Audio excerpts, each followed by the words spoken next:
Mark Megan's Weekly Roast. Proudly supported by Cialis for Men. Struggling with erectile dysfunction? It's nothing to be ashamed of. Cialis for Men 10mg film-coated tablets, which contains tadalafil, is now available without prescription. Just a quick, discreet chat with your pharmacist, in person or online, can help.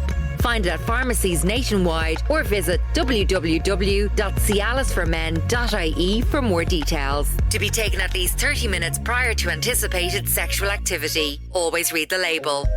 GoLoud.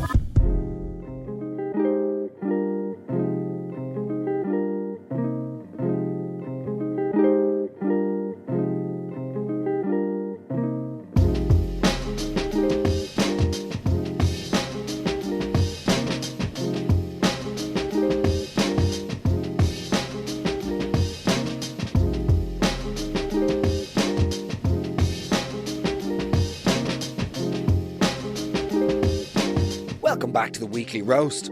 How's it going, guys? How the hell are you? How are your hearts? And of course, how are your heads?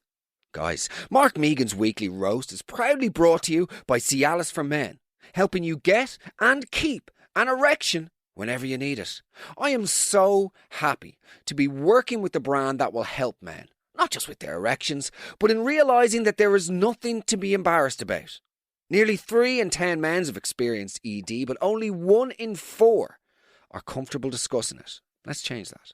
Cialis for Men is now available without prescription from pharmacies nationwide. All it takes is a quick, quiet chat with your pharmacist and you're off to the races. To be taken at least 30 minutes prior to anticipated sexual activity, contains tadalafil. Always read the label. Hello, Mr. Mick. Hello, Mark Megan. How are you doing? I'm very well. How are you? I'm currently on holidays. Likewise. Oh, you are as well? Yes. This is one of those dreaded best of compilation episodes. Yeah. It's when the sitcom just runs out of new ideas. Whenever you're like 10 years of age and your parents are out on a Friday night and you're allowed to stay up and you watch, you know when Ian Wright is commenting on a viral video from You've Got Framed in 1993, it's time to go to bed. Yeah. When the person's doing sign language in the bottom right and you're watching a suburban dad in Bradford fall down a water slide, it's time to go to bed. Yeah. Do you know what I mean? This is the oral equivalent of You've Got Framed. This is scraping the barrel. This is the bottom of the barrel. This is beneath. This is subterranean content. What the sloppiest show you ever would have watched growing up? Ooh. You strike me as a Takeshi's Castle guy. Why is that? I suppose the You slop. have this idea of me just being like some CEX worker, like Yeah. drenched in monster. That's exact. You strike me so much as the guy who gets fired from CEX because he takes the liking to one of the staff members. And she's got a sort of Germanic name like Greta. And you're like, you know, Michael, come into the office, please.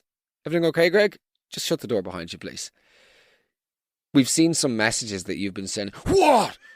It's perfectly normal to ask a colleague to come over and watch Paul Blart Mall Cop on a mall part on a Friday night. You pervin. Been like, have you seen Cheez-Its? They've started selling them in Bloomfields. You strike me as a guy who works in CEX and gets fired for inappropriate conduct. That's the reality. Brilliant. You're the one who went to art college in Brighton. I've been a square all my life. That was the beginning of my alcoholism. Oh, boo-hoo. By the book. Nevertheless, you're very welcome to the Weekly Roast. If you are new to the show, this is it's a reasonable place to start. Michael's been here for, what, how long now? 3 months. 3 months. So it's the 3 month, sort of like a probation review. Yeah. A quarterly. Have you ever been through a probational review? Many. Really? Yeah. Do they actually do them? Yeah. I thought that's sort of something they just say. And like in the BBC, it was like, oh, we'll have one of those. And then there just never was. No. They're, big time. Okay. Yeah, they're dreadful. Have you ever been actually fired from a job? Notwithstanding the massive court case. That's settled. Oh, funny because it's true. Go on. No, I've been through probation. Like, I worked in HR, so I've actually been on both sides of them. The worst. I have had... HR is sort of the office equivalent of an estate agent. Like, you can't trust a single thing out of their mouth. Yeah, no. I'll never go back. Okay, here's one for you. For our listeners, what is a secret from HR that employees generally don't know? Oh, God. Okay, give you one. all pay increases are predetermined. You can do whatever you want, and you are going into a pay scale, and it doesn't matter. Really? Yeah, just be in the middle. Don't try, give up. Interesting. Start a podcast with your mate. There you go. Well, sort of clamber aboard a juggernaut, a media rocket ship. Yeah. Grab your grubby little potato paws onto the stern of that ship sailing straight for the stars. Nevertheless, welcome back to the Weekly Roast. The two of us are on holidays. Okay, so these are Michael's Mystery Mix top 5 favourite moments of the Weekly Roast from 2025. Yeah? Yeah. That's got a nice ring to it. First up, we're going to Irish funerals. Knee deep in the ice cold weather of January. I released an episode called Funerals. Brilliant. And this was Mystery Mix favourite moment. Enjoy. Hi Mark. So a sympathiser at my dad's removal, who will remain unnamed, basically said, yeah, sorry for your loss, but then proceeded to tell me all the presents that my current boyfriend had bought me at the time, because he had met him earlier on, shopping. And yeah, sorry for your loss. Jesus, I met himself today and he bought you this and this and this and this and this and this for Christmas. Sound lad. Okay, I love this. I love this because it perfectly encapsulates the sort of frenzied, instinctive tendency we have as Irish people to immediately soften the blow of anything bad by following up by saying something good. Do you know what I mean? Like, we're allergic to closure in this country. Avoidance could be our national sport. Like, even if we're breaking up with somebody, you know, we sort of break up with them and then we're like, yeah, but like, we'll probably see each other around, you know, as if that's like a consolation prize. Do you know? Sorry, mate, no interest in pursuing a life together anymore, but if you're lucky, you might get to see me in Dunn's every now and then in the frozen food section. Do you know what I mean? So I actually find this guy at the funeral, I find it a little bit endearing because we find it impossible to be completely morose in Ireland and leave a sentence on the negative foot. We have to sort of wrap it up in a little bit of a positive manner, you know. Sorry to hear about the incident there with your father. I'm very sorry for your loss. Do you like Charlotte Tilbury? Do you a bit of concealer? Yeah, Simon's got you some, I think. No, he wasn't himself towards the end. No, Jesus, no, it robbed him of all his dignity entirely. Do you like the Dyson Airwrap? Do you? You do, of course. Happy Christmas. Very sorry for your loss. No, you've got a Nintendo Wii. Sorry. Well, hello? Sorry for that. No, Jesus, shocking. No, he doesn't look like himself at all. No, splatter on the pavement.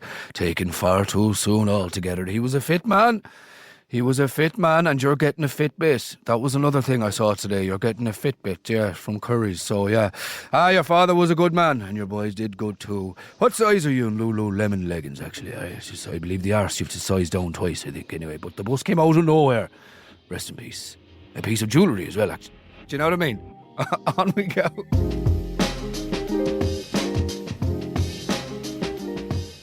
Now, next up, obviously, I'm not surprised that this made your shortlist because it's comfortably, it would probably, of all the characters that have featured on the show, this is probably the person that has curried the most questions. Yes. Without any further ado, I introduce to you, dear listener, who is now known as the Luas Lady. Oniva, let's go. Well, Mark, love the pod. Well done on the baby making as well. No blanks being fired there. Fair play to you. I'm not sure if this is the type of thing you're after, but heatwave horniness is definitely a real thing. I was working up in Dublin on a site about 4 years ago and had to get the Lewis out of Cherrywood to an apartment where the company had us all staying. Lewis was wedged anyways in the heat, barely fart without someone hearing it. Brilliant. And I started feeling the air of someone kind of breathing down the back of my neck.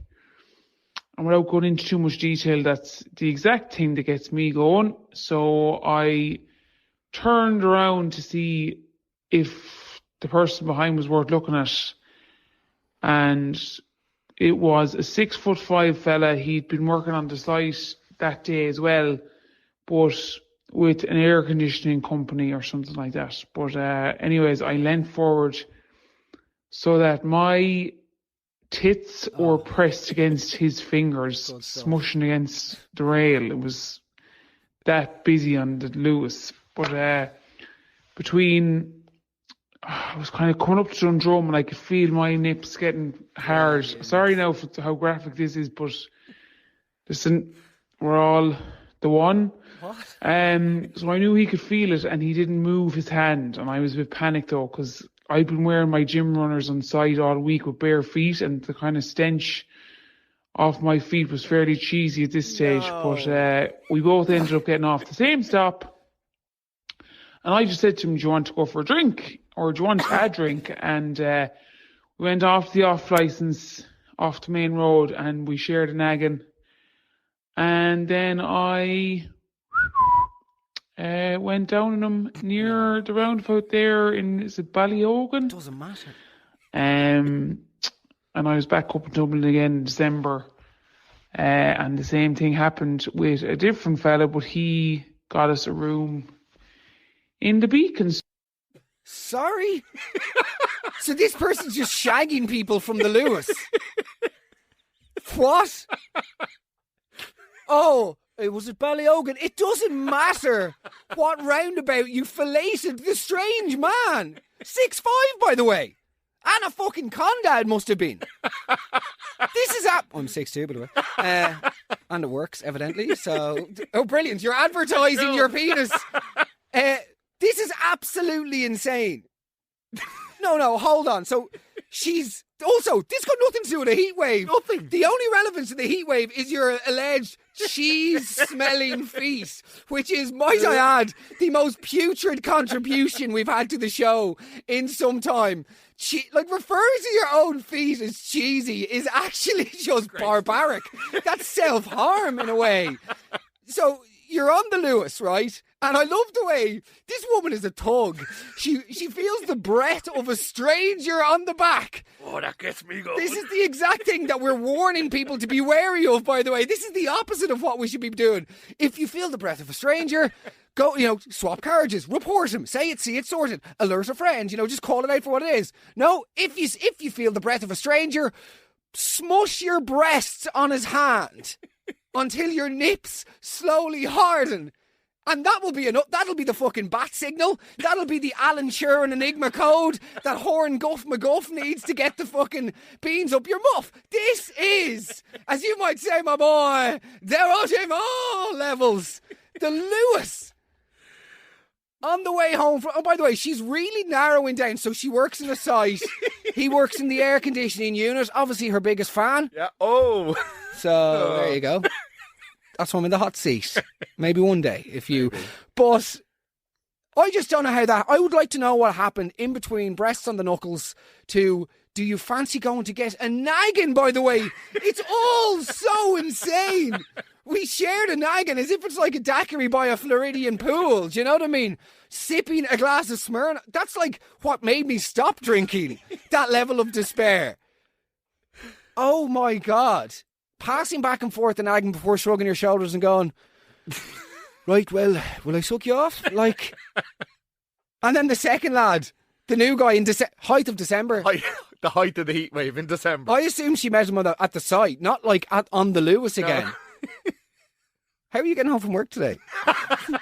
I know I've got the car parked, but Lord knows I'll be purchasing a fucking Leap card on the way home. Ballyogan, baby. Good stuff, cheating on your wife. That's the banter. This next one is from our roast of hairdressers and barbers. And yeah, this is probably one of my favourite bits as well. It was amazing. Thank you so much. I actually really enjoyed this one. Yeah. Let's go. Hey Mark, loving the podcast. Really enjoying the addition of Mystery Mick the last few weeks. It's been great. So my hairdresser, I love her to bits. She's a legend. Was going to her for years in this salon. And one day out of the blue, got a call off the owner of said salon, who proceeded to tell me that my hairdresser was no longer taking clients because she had a terminal illness. She was really unwell and she was leaving work, but she also didn't want to be contacted, didn't want anyone getting in touch with her, and wouldn't be in touch with anybody, that we'd all have to switch over to a new hairdresser in that salon. So I was like, oh my God, I'm so sorry to hear that. That's awful. We'll get in contact and sort out another hairdresser whenever, like, there's no panic. But I knew my hairdresser for years, so naturally I was going to send her a message and just be like, look, no need to reply, but I'm really sorry to hear that you're not well. Thinking of you, you know, sending you love. My hairdresser got back to me and was like very shocked to hear that she was unwell, because actually there was nothing wrong with her. She had just left that salon and went to set up her own salon. And she said that she had heard the same story from a few clients who had texted her to see how she was, and was absolutely shocked that the owner of the previous salon would have gone to such lengths to make sure that she didn't get to take any of her customers with her. So she rang her up anyway and said it, and the previous owner flat out denied doing it, even though she had heard from like a lot of her clients that this is exactly what she had rang them and said. Completely insane. Completely, absolutely that is, my friends, derangement levels. Pretending someone has cancer because they quit. Like, okay, hold on a second. We will get to that. Yeah. But can we please explore the sort of Orwellian dystopia wherein you're in a hospital awaiting bad news, and they give the job to your hairdresser to break the bad. Why is she breaking this person's bad news? Do you know what I mean? Imagine you're in Vincent's or The Matter and you've done a series of tests and it's not looking good and they're not getting to the bottom of things, and you're sitting there with clasped knuckles, sheet white with the nerves. Do you know what I mean? Your mum sort of got her hand, because at the end of the day, it will always be your mum in a moment like that. And your wife is to your side and they both have their hands in your lap and they're saying, we'll look, whatever happens, we'll make a plan, we'll move forward, you know. And then the doctor comes out and goes, so, Mark, if you could just come in here for a second. We've got Leandro from Peter Mark in Nutgrove who'd like to break some bad news. Girl, you're dying. Do you know what I mean? So many problems. But this is completely insane. Why is my hairdresser telling me about the terminal illness? Yeah, so I've been checking, and are you any nice holiday plans? You're dying, actually. And would you like a treat? Yeah, did you go away in the weekend? Did you? Yeah, you've got, you know what I mean? This is completely and utterly outrageous. I would just be like, hiya, Tina. Probably a Tina. I was like, hiya, Tina. I'd like to book an appointment in with Reggie for Friday. No, you can't. No, he's terminally ill. Like, you have to wonder how somebody would fall for that. Tone of voice is obviously a huge thing. Totally. But it's so far from reality that maybe you wouldn't even question it. Yeah, because it's one of the aces up your sleeve, which actually we should explore in a really morbid way. The mental health awareness, which needs to continue. We all need to continue to work to make everybody more aware of the nuance surrounding mental health. But it's the way that some people are realising they can use it as a trick. Oh, totally. You know? Absolutely. That's something we don't need to get into today, but you're right. It's so extreme that it does, you sort of just go, okay. Yeah. You know, if somebody says, oh, do you fancy going to sleepover? I can't. My parents are divorced. I have to feed my dad Sunny Delight, sort of hamster style, in a little to attach a little flask to the window of his car, sort of like hamster wheels. You know those little things, the tubes with the silver, yeah. And pour Budweiser Light into it, whilst he listens to Post Malone tunes, crying about the divorce. Never the least. The tone of voice is a huge thing as well. I remember there was a death in our family recently, and the guy from the crematorium. You know, you're talking pretty reverent time. Yeah. And guys that work in funeral homes and women that work there are usually pretty good at keeping it sort of somber but respectful, knowing when to be just a light touch. The guy rang me from the crematorium. Nana dead! Nana is going to die! She's already, what? I don't believe it! You want that put her in the oven? I've got that pre-eaten on. Well, 180 degrees. Oh my day. Right. The prayers of the faithful. Sorry, Why are you calling me? I'm her grandson. Do you know what I mean? Nevertheless, who are you anyway? Let's go. Now, this one's a lot more recent. It was from the roast of Dating App Messages. You seem to enjoy the dramatic readings. Oh, big time. Okay. Well, here's some of the best dramatic readings taken from the recent roast of Dating App Messages. Enjoy. Okay, Michael. You ready for these? I'm very excited. Good. So Mystery Mick hasn't heard any of these. Let's get into it. This one came... I don't know if I should do an accent for this one. I probably should. Okay. This one came from a person... I'll just read it. Okay. Hiya, Sarah. I'm Brian from sunny Ballymena. That's an okay Ballymena, isn't it? Yeah. I'm very surprised. Yeah, go. Hiya, Sarah. I'm Brian from sunny Ballymena.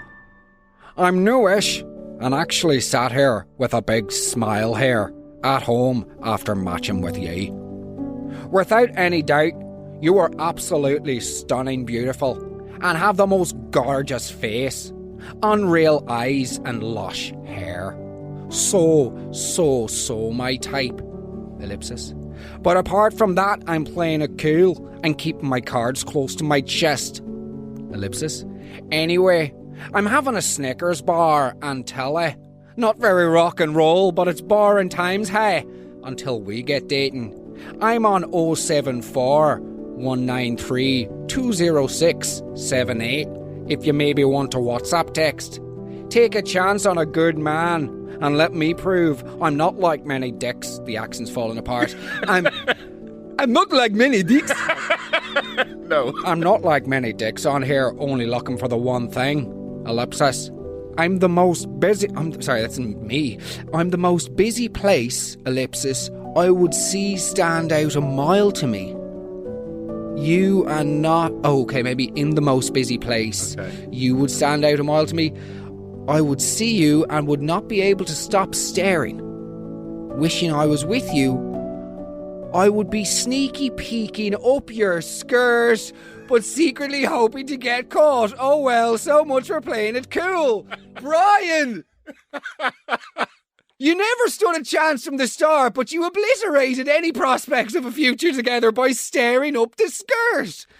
So he starts off sounding like a complete creep, pervert. Yeah. Like he sounds like somebody who lives with his mother. I'm sitting here having a Snickers bar watching the telly. Not interested. Don't care. Next. Do you know what I mean? Keeping my cards close to my chest. Boring times until we get dating. Do you want to move this to... any man that says, give me a chance. I'm not like other guys. You're gone. That's a weird incel sort of guys that have that, like, you know, why do all the bad guys get women? Meanwhile, I'm just overlooked. Do you know what I mean? Like me in the comedy world. But, you know, it's like, you could actually just say, take that out, but replace men with comedians and women with gigs. And I'd be like, anyway. That's 50% of our conversations. All right, Brian. But like, and then he goes, in the most busy place, I would see you standing out a mile to me, and I'd not be able to stop staring, wishing I was with you. I'd be sneaky, caught peeking up your skirt. That's not sneaky, Brian, if you're getting caught. And just, what? But of all... So, the start of that message, I was kind of thinking to myself, Jesus, of the spectrum of lunacy, like he's fairly, you know... Spectrum being the operative word. But yeah. But but like he seemed okay. No chat whatsoever. Yeah, he seemed harmless. Yeah. But then just straight for the skirt. Straight for the upskirt. Oh, for the love of... Okay, so that's the first one. We're off. We're off to the races. Out of the traps.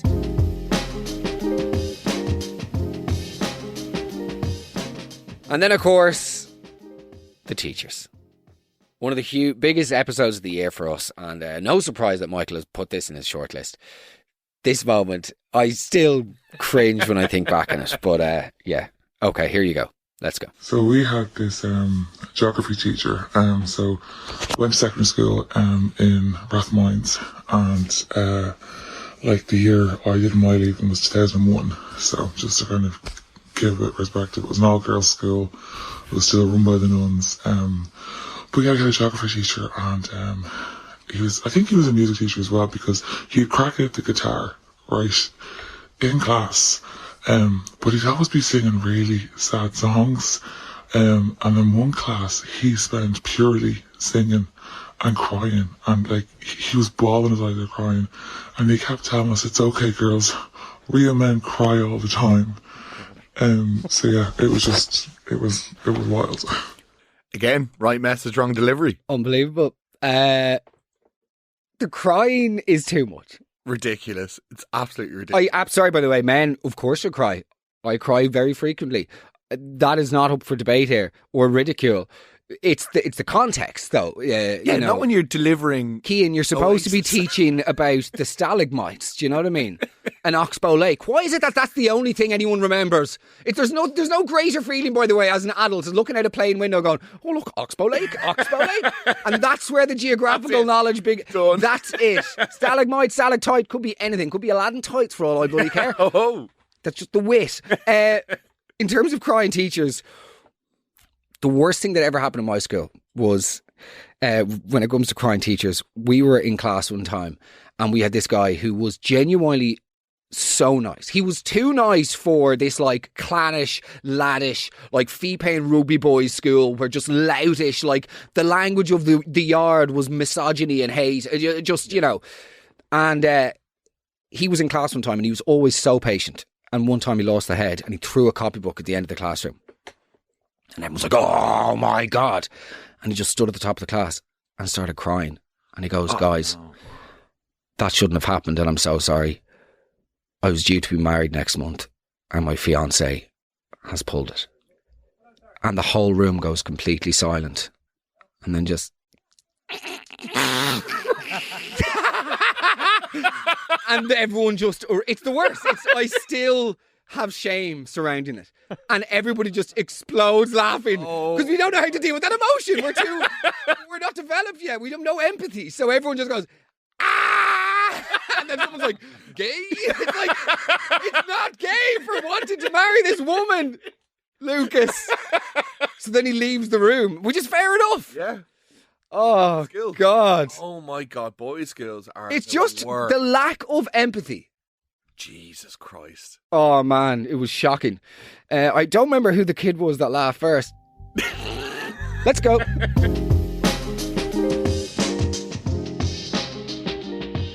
I think the best way to describe the laugh that myself and Mystery Mick have had over the last couple of months, this is sort of like a performance review, is to hand it over to this person because she has got comfortably the greatest laugh of all time. And I'm going to play you a snippet of her. This is her reacting to, I think, the hairdresser episode, whenever the barber tells a child, the barber gets too close to the child and then the kid says something like, "Your breath smells." And then the barber, who's like a man in his early 60s, looks at the child and says, "Shut your dirty hole."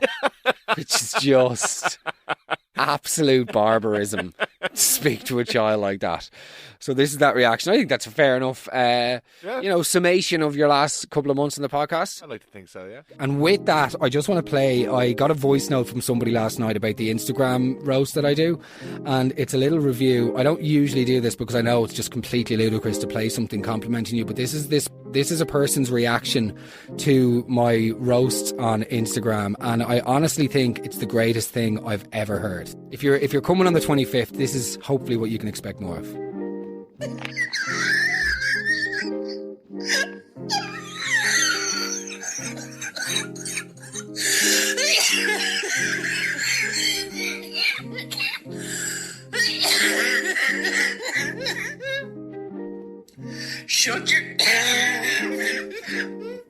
Shut your dirty hole. I cannot cope. I am living for Sundays. I swear to God. Who would even think to say, "Shut your dirty hole" to a child?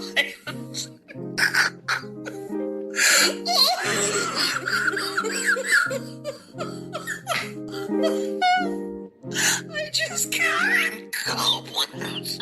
Surely not. That's such a great sentence, though. Shut your dirty hole. But to a 5-year-old. There you go. Thanks for listening. Mind yourselves. All the best. Mark Megan's Weekly Roast. Proudly supported by Cialis for Men. Erectile dysfunction? It's nothing to be ashamed of. Have a quick, discreet chat with your pharmacist about Cialis for Men. 10 milligram film-coated tablets, which contains tadalafil. Now available without prescription in pharmacies nationwide. Find out more at www.cialisformen.ie. To be taken at least 30 minutes prior to anticipated sexual activity. Always read the label.